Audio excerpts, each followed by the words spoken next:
राजा चित्रसेन, जिनका महल गोदावरी नदी के किनारे था, उनके महल में कई नौकर नौकरानियां हुए थे। नौकरों में एक का नाम था गोविंद। वह राजकुमारी नंदिनी की सेवा किया करता था। राजकुमारी जितनी सुंदर थी उतनी ही मोहजोर थी। एक दिन की बात है, प्रातःकाल का समय था। नंदिनी महल के साथ लगे हुए बाग में से फूल तोड़ने गई। गोविंद भी उसके साथ था।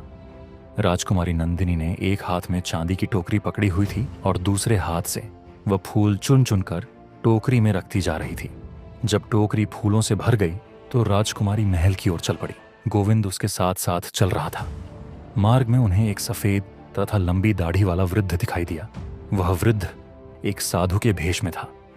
उस वृद्ध के चारों ओर बहुत से लोग जमा हो गए थे। नंदिनी ने गोविंद से कहा, जाकर पता करो कि यह वृद्ध कौन है और लोग उसके ईद गिर्द क्यों जमा है। गोविंद चला गया और कुछ ही देर में पता करके वापस आया। कहने लगा, वह वृद्ध एक बड़ा ज्योतिषी है। वह किसी को भी बतला सकता है कि उसका विवाह किससे होगा। राजकुमारी चकित हुई। उसने कहा, गोविंद जाओ, उससे पूछ कर आओ, मेरा विवाह किससे होगा। गोविंद चला गया और कुछ मिनट बाद वापस आकर नीचे मुंह करके खड़ा हो गया। नंदिनी ने पूछा, क्यों, क्या हुआ? ज्योतिषी महाराज ने क्या कहा? गोविंद ने डरते डरते कहा, ज्योतिषी ने ऐसी बुरी बात बताई है कि मैं आपके सामने कह नहीं सकता।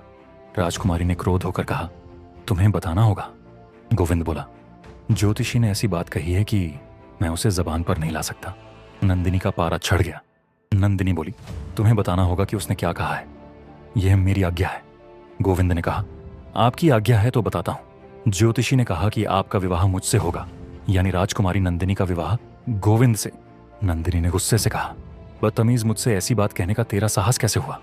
इतना कहते कहते राजकुमारी ने फूलों से भरी चांदी की टोकरी गोविंद के माथे पर दे मारी। फिर राजकुमारी पैर पटकती हुई राजमहल को चली गई।